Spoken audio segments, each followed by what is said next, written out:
be made.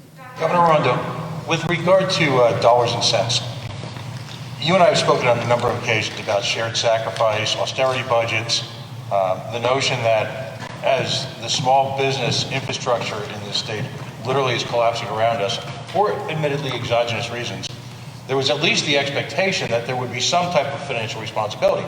Instead, the state has delivered effectively a $12.7 billion budget, increasing the budget, guaranteeing no state layoffs or allegedly no cutbacks in salaries or overhead.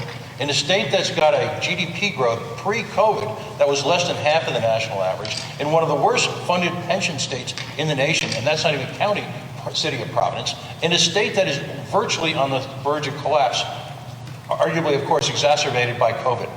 At what point in time does the state exhibit any sort of financial responsibility? By the way, we're talking about $400 million more in bonding that will probably be passed, saddling the state with a bonding level, a debt level that's roughly equivalent to its annual budget. At what point in time do we recognize reality and try to ask the question of the year, who is going to pay for this? Yeah. So listen, it's a difficult budget, and I give the General Assembly credit for coming back and trying to pass a budget. There are numerous cuts in this budget and in every budget we've passed in the past number of years. There are no tax increases in this budget, which was important to me, and I know the Assembly, which is different from many other states, and I think it's very important to not increase taxes.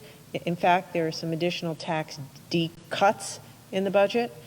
And I support the bonds. It's investments in affordable housing. We have a housing crisis in Rhode Island, and during a health pandemic, people need and deserve affordable housing. They're investments in childcare, investments in pre-K, which our children need. So, again, we have disagreed in the past. I agree in the necessity for fiscal responsibility, and I have made a lot of hard choices as governor and as treasurer to try to be fiscally prudent. And every budget that I've signed has involved tax cuts for the people of Rhode Island. But right now is not the time for austerity. And don't just believe me. Talk to the chairman of the Fed, talk to the economic experts. The danger now is not investing and passing an austerity budget. We got to get Rhode Islanders back to work. And that $400 million of bonding is going to put a lot of people to work. So I think of it as investments. If the federal government doesn't come through with a stimulus, yes, furloughs are on the table. I honestly don't see how we get through it without it, and many other, more difficult cuts. They were talking about budgets that are quote unquote being cut, but the number is rising exponentially. And again, the central question is, in a collapsing business environment, who's going to be left to pay for this? Okay, again, I reject the premise. This isn't exploding or collapsing. We are in a crisis now. We have an economic crisis as a nation now. I happen to believe part of the way out of this is to invest. And that creates jobs in the short run and in the long run. And when you say who's going to be paying for it, that's why I keep referencing taxes.